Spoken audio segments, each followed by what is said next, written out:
안녕하세요. 싱가포르 국립대학교 이관옥입니다. 일단 저는 한국인인데 프레젠테이션은 영어로 진행을 하도록 하겠습니다. Good afternoon, everyone. Thank you for. 네, 여러분 안녕하십니까? 오늘 와주셔서 정말 감사합니다. 이렇게 서울시와 시의 중요한 자리에 올 수 있게 해주셔서 정말 감사드립니다. 저는 오늘 싱가포르의 경험에 대해서 말씀드리고자 합니다. 특히 그 중에서도 싱가포르의 경험과 정체성 회복에 대해서 말씀드리겠습니다. 혹시 싱가포르에 대해서 얼마나 알고 계신지 모르겠습니다.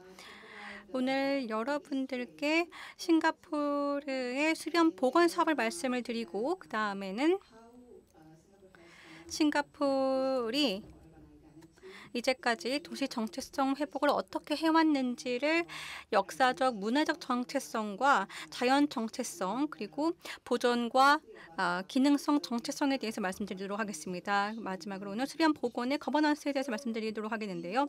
그리고 마무리하면서 의미와 배울 점을 말씀드리겠습니다. 여러분들이 가지고 있는 싱가포르의 이미지는 어떤 것인가요? 아마도 여러분들께서는 마리나 베이 샌즈라든지 아니면 그 외에도 아주 아름다운 하늘을 생각할 수도 있겠습니다. 혹은 과거 식민지 시대와 현대 고층 빌딩이 한데 어우러진 모습을 생각할 수도 있겠습니다. 싱가포르에는 많은 수변 지역들이 있습니다.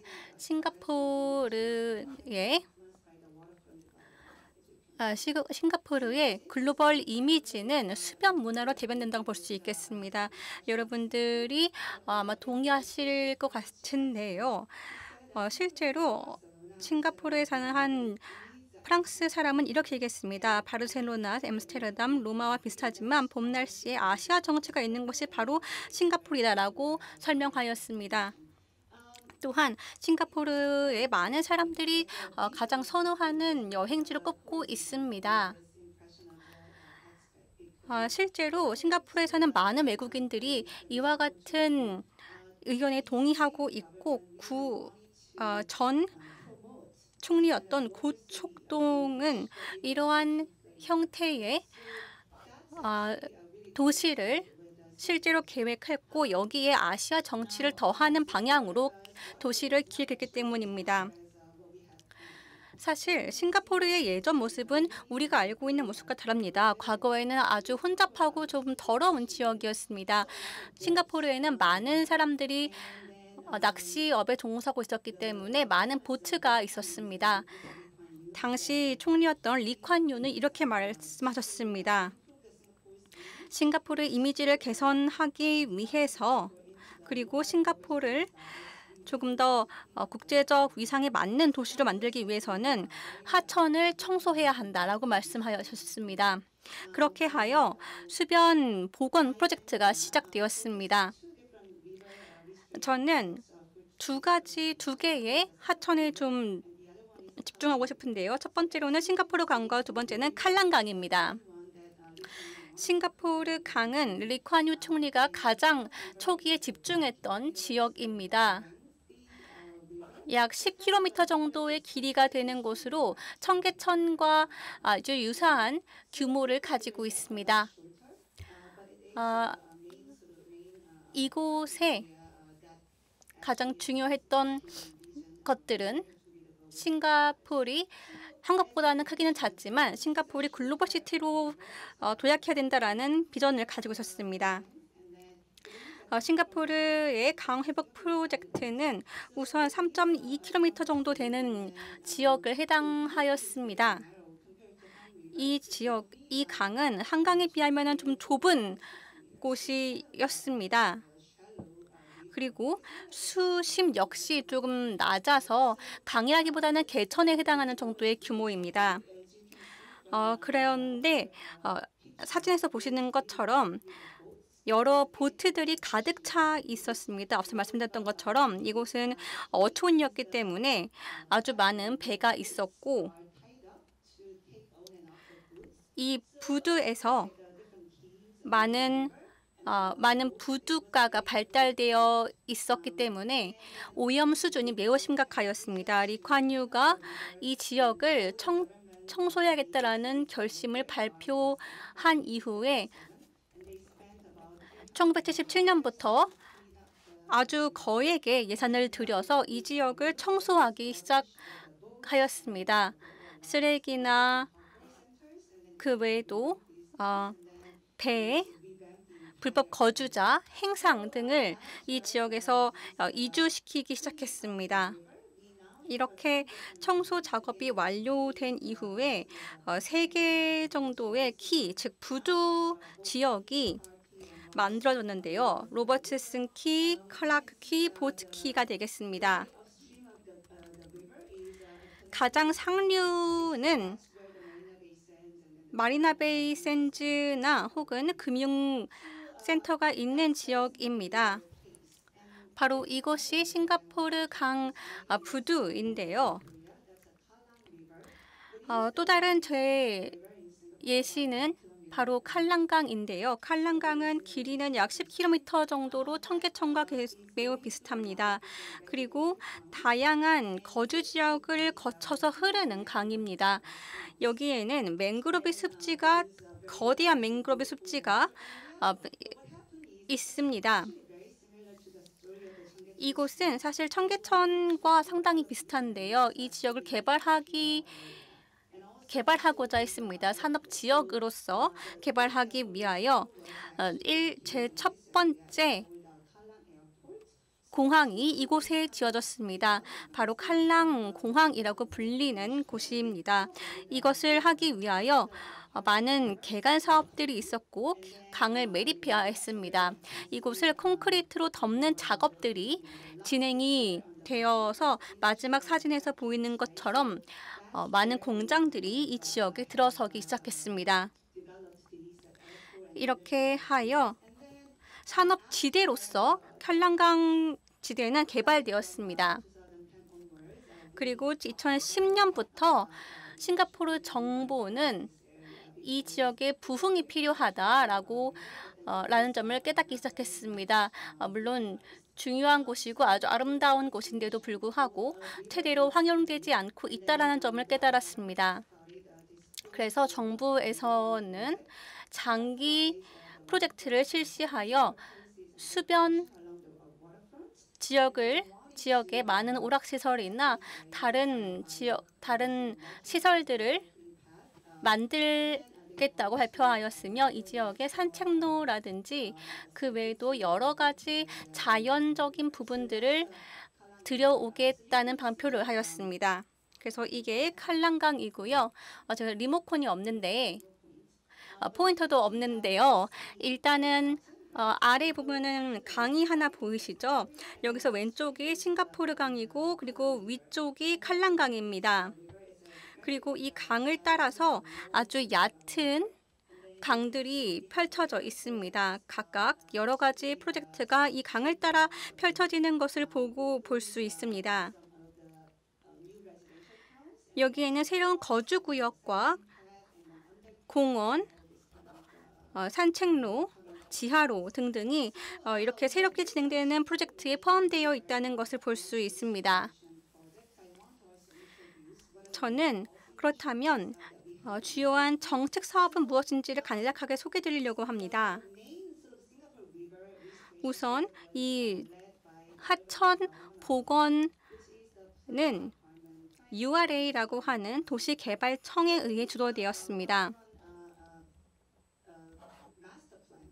이 기본 계획은 물론 여러 가지 버전이 있지만 여기에서도 수변에만 집중한 기본 계획이 있습니다.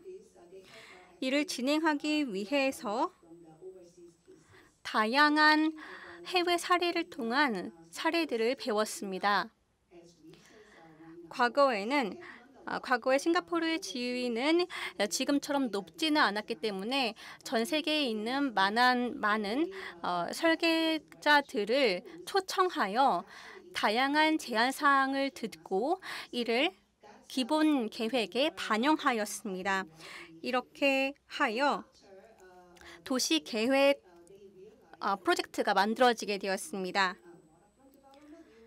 여기에는 단순히 수변에 대한 부분뿐만 아니라 하천과 수변 복원, 즉 저수지와 같은 곳들도 함께 포함하여 전체적인 수변 복원을 추진하고 있습니다. 이는 사실 서울의 수자원 관련 부처와 같은 목적을 가지고 있다고 할 수 있겠습니다. 중요한 프로젝트 중에 하나는 바로 ABC라고 부르는데요. 이는 이 프로그램은 추구하고자 하는 것은 조금 더 작은 수변까지 포함하는 것입니다. 이 작은 수변, 소규모 수변 지역 역시 조금 더 개선하여 더 많은 방문자들이 즐길 수 있도록 하는 것이 목적입니다. 나중에 조금 더 설명을 드리기는 하겠지만 at 칼랑 리버라는 프로젝트가 진행이 되고 있으며 4개년 프로젝트로서 8,600만 달러가 들어간 프로젝트입니다. 이 지역의 생태계와 생물 다양성을 증진하기 위한 내용들이 담겨 있습니다. 유 교수님께서 말씀하셨던 것처럼 URM, ARM 혹은 WRM 등등의 개념들이 이 안에 모두 포함되어 있습니다. 이 하나의 프로그램에 3개 개념이 담겨 있다고 설명드릴 수 있겠습니다. 마지막으로 소개시켜드리고 싶은 것은 도시개발청의 정체성 코리도어라고 하는 사업입니다. 여러분들이 싱가포르의 역사를 조금 알고 계시다면 약 1969년에 싱가포르는 독립을 하게 되었습니다. 그래서 사실은 그 역사가 매우 길다고 볼 수는 없습니다. 그렇기 때문에 오히려 싱가포르는 정체성을 확립하는 것을 굉장히 중요하게 생각합니다. 보시는 것처럼 도시 개발을 통해서 정체성 코리도어를 수립하고자 하는 것이 바로 이 목적입니다. 지역 시민들이 좋아하는 것이 무엇인지, 이 지역에서 보존하고 싶은 것들은 무엇인지, 또 보존하고 싶은 정체성은 무엇인지 이러한 부분을 집중하고 있습니다. 또한 산책할 수 있는 도로나 혹은 자전거 도로들을 포함하려고 하고 있으며 이러한 도로들이 시내 중심으로 이어질 수 있도록 하는 것이 목적입니다. 여기에는 5가지의 정체성 코리도어가 있습니다. 보시는 것처럼 역사동 코리도어부터 해서 총 5가지가 있는데요. 각각의 수변에서 지역에서 출발하는 곳들입니다. 보시는 것처럼 톰슨 칼랑 코리더는 칼랑 강을 주변으로 진행되는 코리더 프로젝트입니다. 이에 대해서 조금 더 자세하게 특히 남부 리치 부분에 대해서 설명드리도록 하겠습니다. 이렇게 싱가포르에서는 수변에 대한 내용들이 굉장히 많이 다뤄지고 있는데요. 일단 싱가포르가 섬나라이기 때문이고 그에 따라 수변에 대한 내용들을 아주 많이 다룰 수밖에 없는 운명입니다. 그럼 이제는 그렇다면 싱가포르의 주요 정체성은 무엇이고 무엇을 달성하고자 하는가를 말씀드리겠습니다. 앞서서 말씀드렸긴 했지만 여러 가지 수립하고자 하는, 복원하고자 하는 정체성들이 있습니다. 첫 번째로는 역사, 문화적 정체성이고 두 번째로는 자연 정체성을 복원하고자 합니다.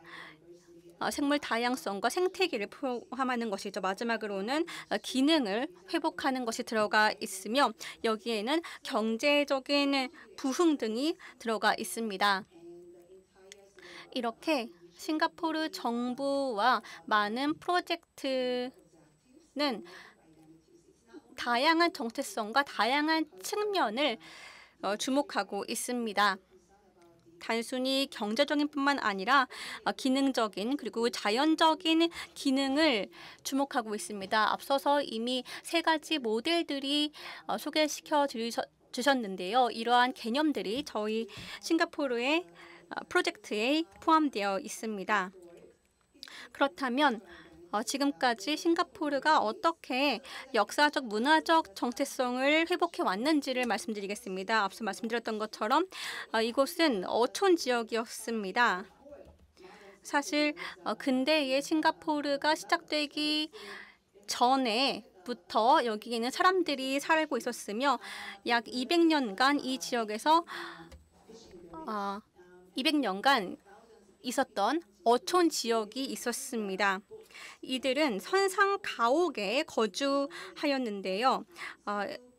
상판이라고 하는 선상 가옥이며 이 상판이라는 것은 말레이시아의 문화입니다.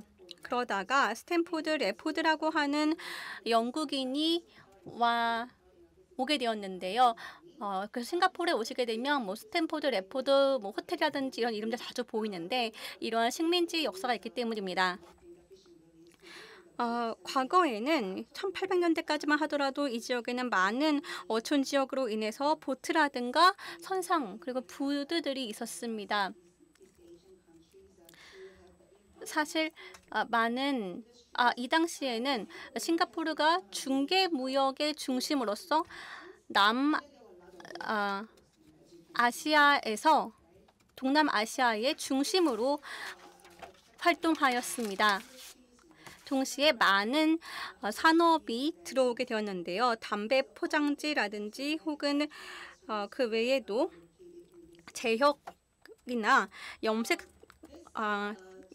그리고 사고 생산 등등이 진행되었습니다.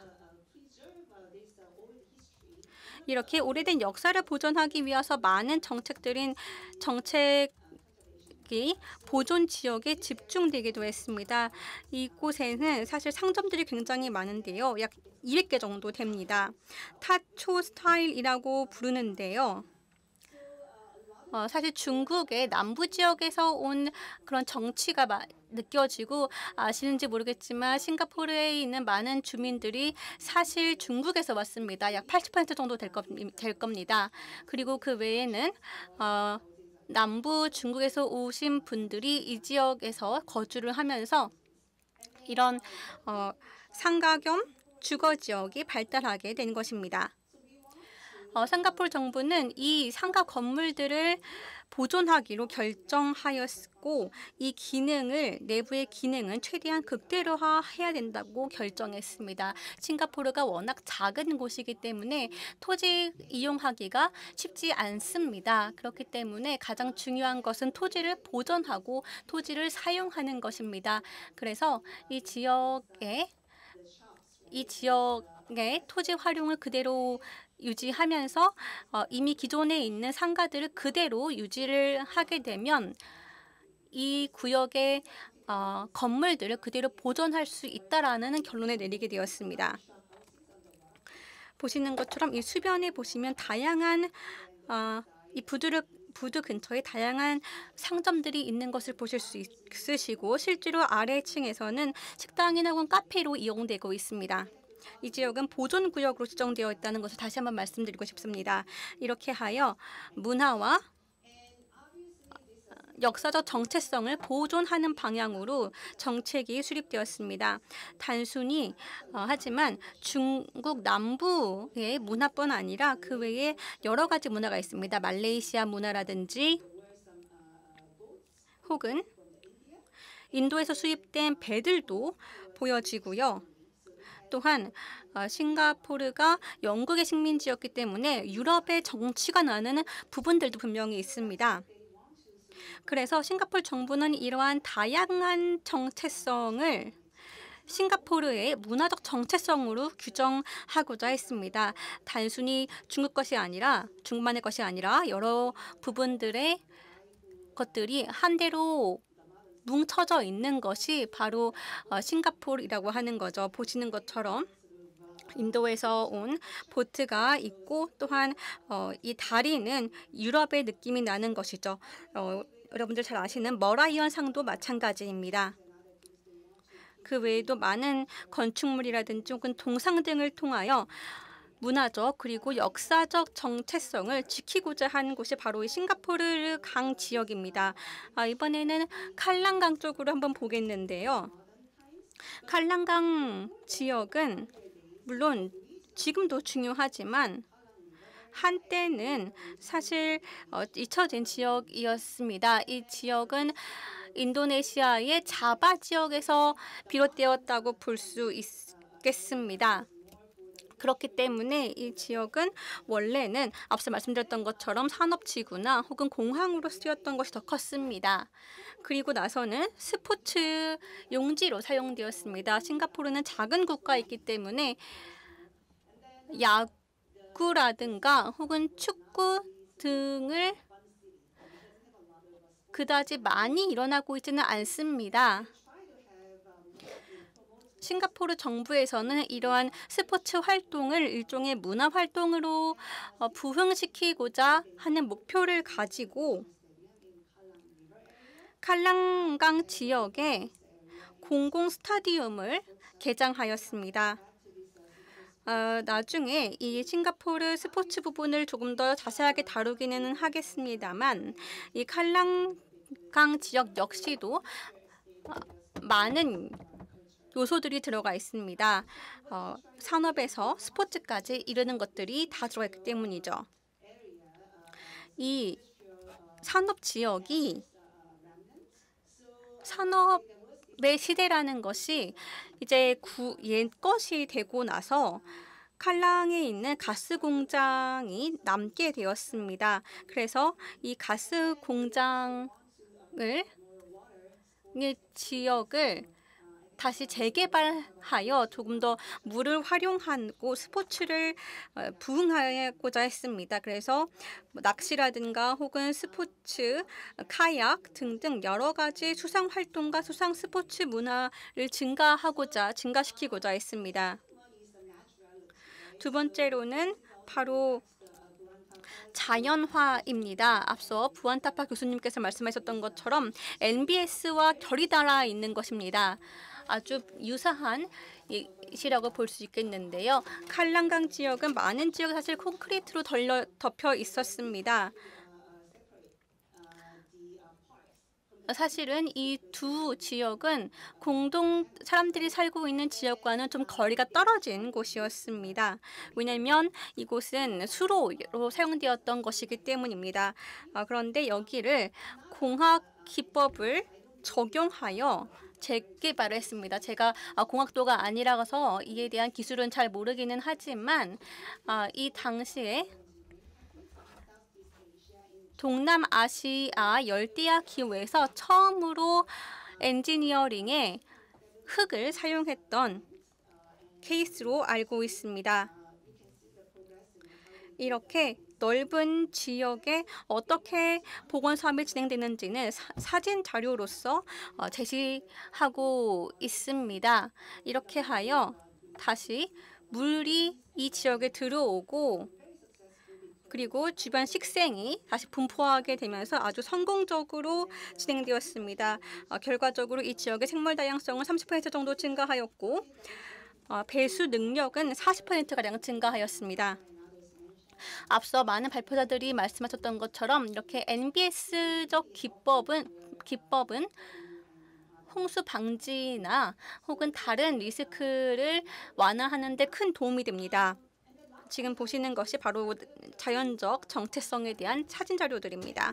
마지막으로는 이제 보존 또는 재창조되는 기능 정체성에 대해서 말씀드리겠습니다. 이미 오후에 우리가 들었던 것처럼 청계천이 근대화의 상징에서 국제 도시의 상징으로 어떻게 발전되어 왔는가를 짚어주셨습니다. 싱가포르도 마찬가지고 계속해서 이 정체성에 대한 변화를 겪었습니다.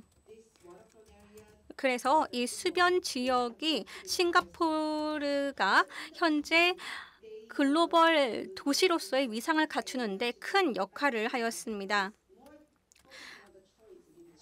지금은 관광에 조금 더 초점을 맞춰서 어떻게 하면 더 많은 관광객들을 유입할 수 있는가에 집중하고 있습니다. 아마 나중에는 이러한 비전을 엔터테인먼트 쪽으로 바꿀 수도 있겠습니다. 제가 근데 말씀드리고 싶은 것은 싱가포르 정부에서는 지금까지 많은 노력을 하면서 새로운 정체성을 계속 만들어 나갔다는 것입니다.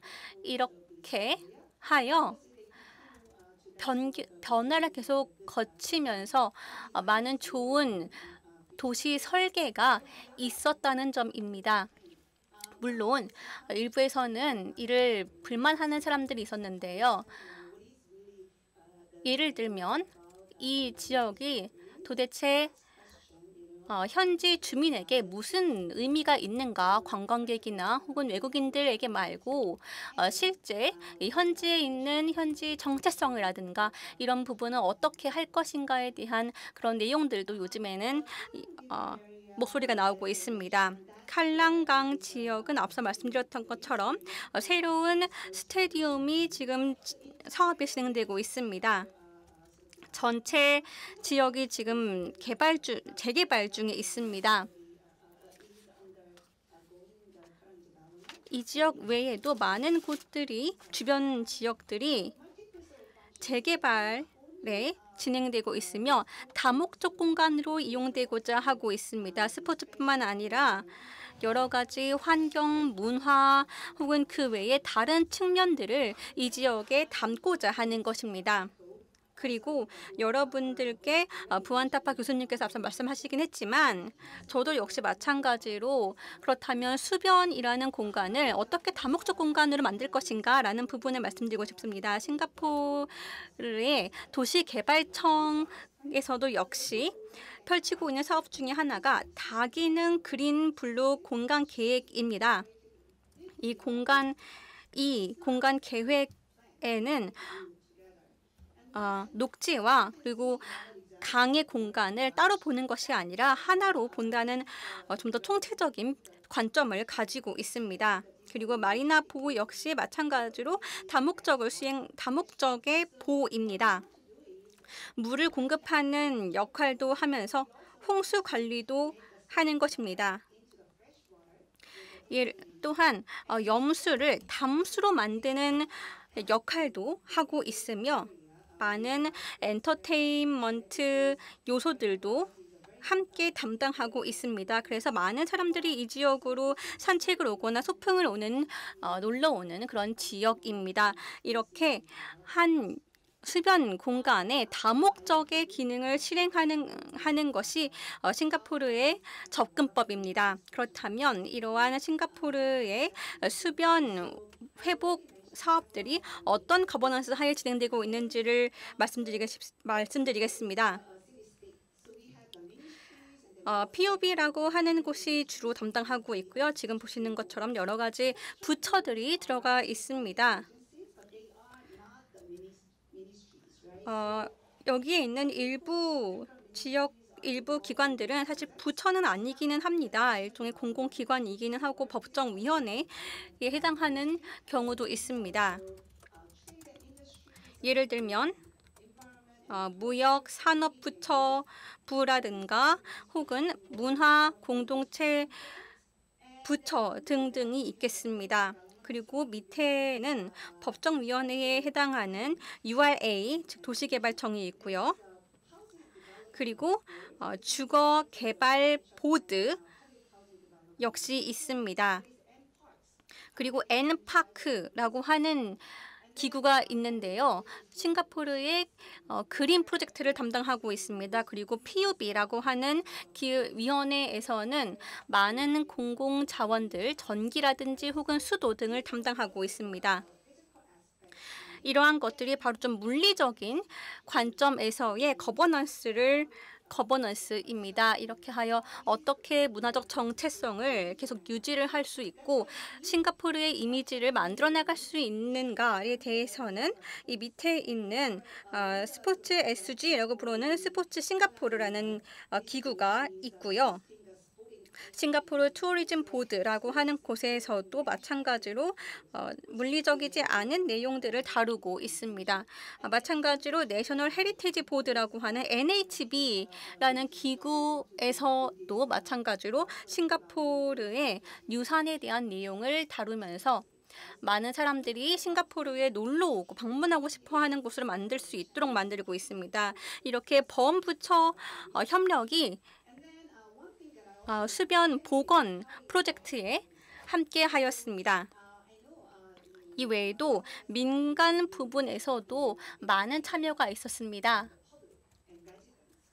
물론 공공과 주민들의 참여가 지금까지 굉장히 컸지만 그렇다면 민간 부분에서는 어떤가를 봐야 될 필요가 있는데요. 왜냐하면 상당히 큰 프로젝트들이었기 때문에 지금까지 예산을 모두 정부에서 댔는지 이런 부분들을 볼 필요가 있겠습니다. 공공 입찰을 통해서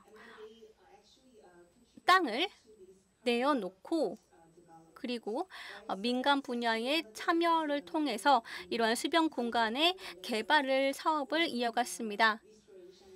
후에 수변 복원, 한국의 수변 복원에 대해서도 다루기는 하겠지만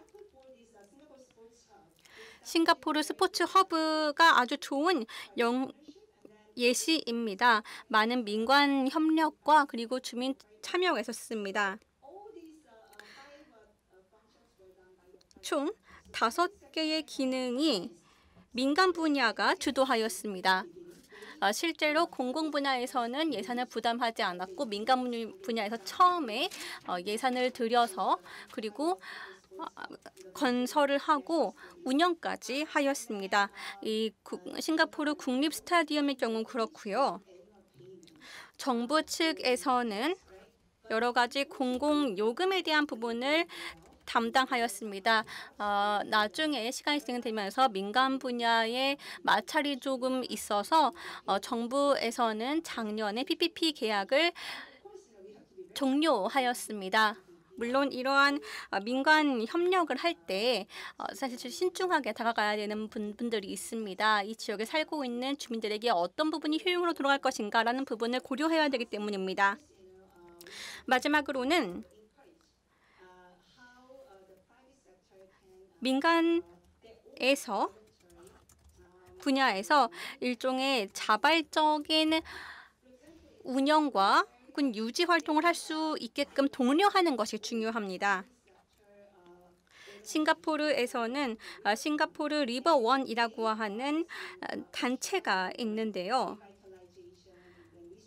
싱가포르의 복원과 재활성화를 목표로 시작하였습니다. 이렇게 하여 더욱더 많은 공공과 대중의 참여를 칼랑강 프로젝트에 올 수 있도록 할 수 있도록 독려하고 있습니다. 여기까지가 제 발표이고요. 저희가 지금 복원 사업을 2가지 발표드렸습니다. 하나는 싱가포르 강 복원 사업이고 두 번째는 칼랑강 복원 프로젝트였습니다. 굉장히 더러웠던 강이 지금은 일종의 아이콘이 전 세계적인 국제적 아이콘이 되었다라는 내용을 말씀드렸고요. 두 번째로는 문화적 그리고 역사적 정체성이 담겨 있는 사업이라는 점을 설명드렸습니다. 이렇게 해서 국제 도시로서의 이미지는 있지만 그렇다면 앞으로 어느 정도까지 보존을 해야 하고 얼마나 글로벌 트렌드를 반영해야 하는가라는 질문들은 남아 있습니다. 또한 칼랑강에서는 MBS를 채택하였습니다. 그리고 최근까지도 많은 사업들이 진행되고 있는 곳이 바로 칼랑강 회복 사업입니다. 또한 여러분들께 여러 가지 부처에서 협력을 통해 진행하고 있는 관련 정책에 대해서 설명드렸습니다. 물론 구체적으로는 아마도 조금 이따가 토론할 때 또 구체적으로 말씀드릴 수도 있을 것 같은데요. 그렇다면 이 개발이라는 것이 수변 개발이라는 것이 하나의 목적을만 가지고만 하는 게 아니라 여러 가지의 다목적 기능을 가지고 전체적으로 볼 수 있는가 그리고 전체 장기적인 도시의 계획과 어떻게 맞닿아 있는가 또한 정부 측에서 수변 개발에 어떤 접근을 해야 하는지를 고려해야 된다라는 부분이었습니다. 감사합니다. 이관우 교수님.